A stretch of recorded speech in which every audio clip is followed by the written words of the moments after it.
সন্ধ্যাবেলায় হালকা ফুলকা কিছু খেতে মন চাইলে চিন্তা করবে না, বানিয়ে নাও গরম গরম কুমড়ো পাতার পকোড়া। খেতে হয় দুর্দান্ত স্বাদের, মাত্র বাড়িতে থাকা কয়েকটা উপকরণ দিয়েই বানাতে পারবে। এই রেসিপিটা যতই পুরনো হোক, দুই একটা মশলা দিয়ে একেবারে নতুন করে বানিয়েছি। তার জন্যে আমার এখানে লেগেছে আতপ চাল। এখানে আমি 3 থেকে 4 চামচ পরিমাণে আতপ চাল নিয়েছি। তার সঙ্গে নিয়েছি মুসুরির ডাল।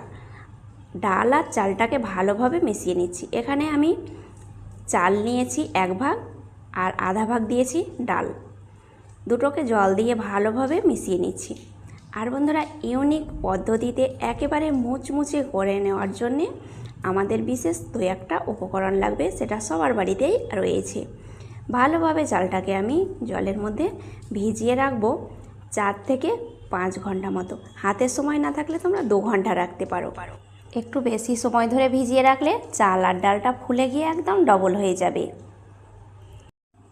আমি 3 ঘন্টা মতো ডাল আর চালটাকে ভিজিয়ে রেখেছিলাম, আর দেখো কতটা ফুলে গেছে।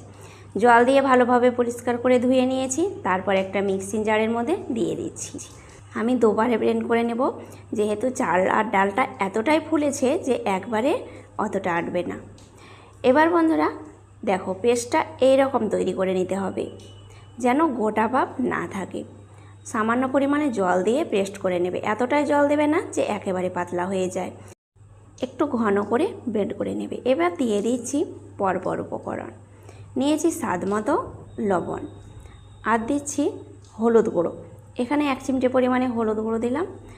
তার সঙ্গে দিচ্ছি আধা চামচ পরিমাণে লঙ্কা গুঁড়ো, আধা চামচ পরিমাণে কালো জিরে, সঙ্গে দিয়ে দিচ্ছি 1 চামচ পরিমাণে বেসন আর ভালোভাবে মশলাটাকে মিশিয়ে নিচ্ছি।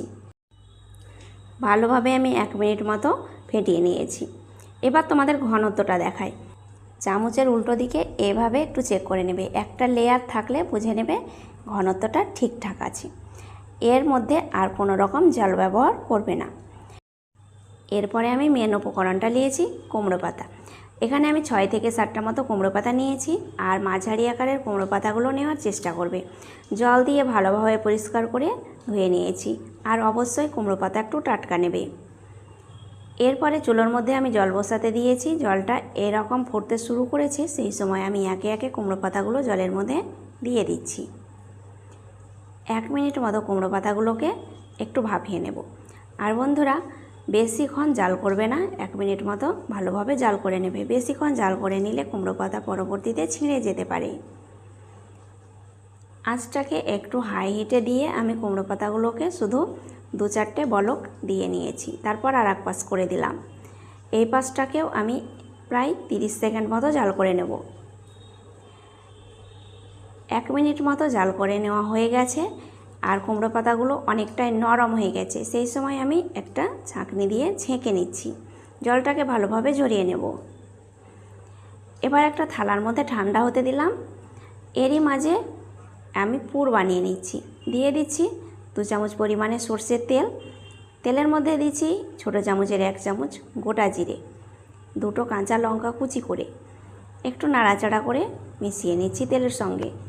আর বন্ধুরা, আঁচটাকে একেবারে কমিয়ে মশলাগুলোকে আমি ভেজে নেব। সঙ্গে দিলাম কিছু পরিমাণে চিনেবাদাম।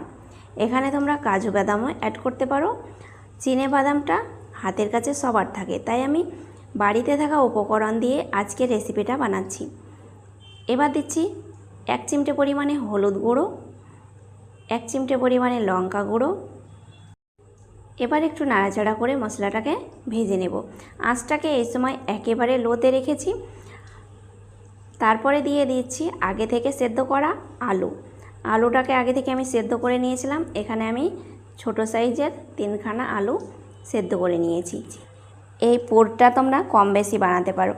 তোমরা যে পরিমাণে পকোড়াগুলো বানাবে সেই পরিমাণে আলুর পুরটা বানিয়ে নেবে। এখানে 6 থেকে 7টা কারি পাতা কুচি করে দিয়ে দিলাম, আর ম্যাগি মশলা দিচ্ছি আধা প্যাকেট মতো।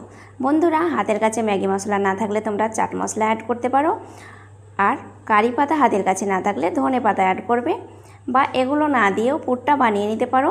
কারি পাতা দিলে ফ্লেভারটা খুব ভালো লাগে। এবার ভালোভাবে সমস্ত উপকরণকে পুরের সঙ্গে মিশিয়ে নিচ্ছি।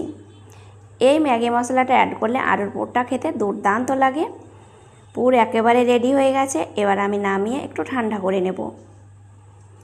এরই মাঝে পাতাগুলো পুরোপুরিভাবে ঠান্ডা হয়ে গেছে। আর বন্ধুরা, এরকম ঠান্ডা হয়ে যাবে তখন পকোড়াগুলো বানিয়ে নিতে হবে। সব কিছুই রেডি হয়ে গেছে। এবার আমি একটা থালা নিয়েছি, থালার মধ্যে একটা পাতা বিছিয়ে দিচ্ছি, কিন্তু অবশ্যই পাতাটা বেছাবার সময় লক্ষ্য করবে উল্টো দিকটা ওপরে রাখবে। পাতার যে শিরগুলো দেখা যাচ্ছে সেটা যেন ওপরে থাকে। এবার দিয়ে দিচ্ছি পুর, পরিমাণ মতো 2 চামচ পরিমাণে পুর দিয়ে দিলাম। এরপরে কিভাবে পাতাটাকে শেপে আনছি সেটা দেখো। পকোড়াটা এইভাবে বানানোর চেষ্টা করবে, তাহলে পরবর্তীতে খুলে যাবে না। এক পাশ ভাঁজ করে দিলাম, অপর পাশও ভাঁজ করে দিলাম। এবার বন্ধুরা রোলের মতো জোড়ে নেব। রোলের ডিজাইনটা আনতে তোমাদের পাতাগুলো শেপে আনতে হবে। 2 সাইডটাকে একদম ভালোভাবে মুড়ে নিলাম। এইভাবেই তোমরা পকোড়া শেপটা বানিয়ে নেবে। এটা বানানো খুবই সহজ, তোমরা একটু লক্ষ্য করলে খুব সহজে বানাতে পারবে। আর অবশ্যই পাতাটা বেছানো আবারও দেখাচ্ছি, উল্টো দিকটা ওপরে রাখবে। এবার পরিমাণ মতো পুর দিয়ে দিলাম। আর বন্ধুরা, একটা কথা মনে করিয়ে দিতে একদম ভুলে গেছি, আমার এই রেসিপিটা ভালো লাগলে অবশ্যই একটা লাইক করবে আর চ্যানেলটাকে সাবস্ক্রাইব করে সঙ্গে থাকবে। আমাকে তোমরা প্রচুর পরিমাণে ভালোবাসা দিচ্ছ, এইভাবেই ভালোবাসা দিয়ে যাবে। আমার পাশে থেকে ছোট্ট ছোট্ট কমেন্ট করবে, তাহলে আমি অনেক দূর পর্যন্ত এগিয়ে যাব।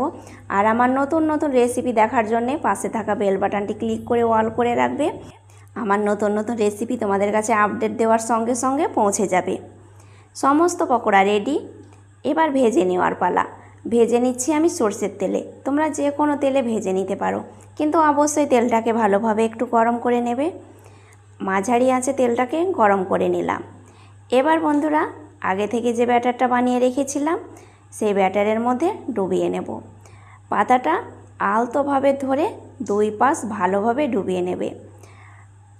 এইভাবে পাতার মধ্যে যেন ব্যাটারটা লেগে থাকে সেই রকম থেকে ব্যাটারটা রেডি করে নেবে। 2 পাশ ডুবিয়ে তেলের মধ্যে ছেড়ে দিচ্ছি। আর তেলে পকোড়াগুলো ছাড়ার সঙ্গে সঙ্গেই পুরোপুরিভাবে সেট হয়ে যাবে।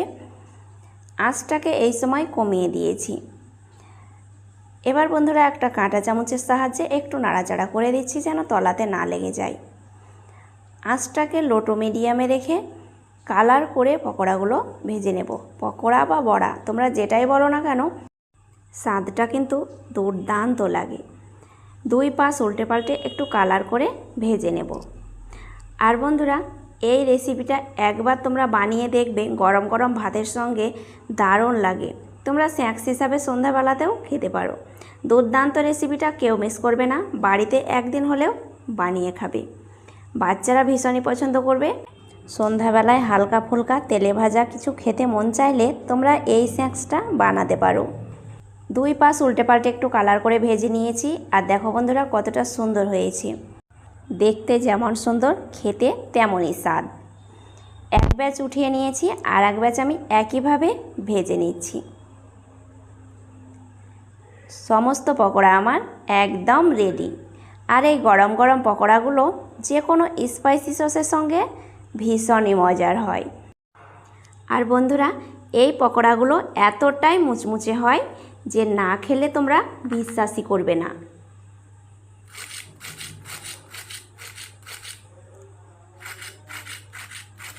এতক্ষণ শব্দ শুনে বুঝে গেছো যে কতটা মুচমুচে হয়েছে।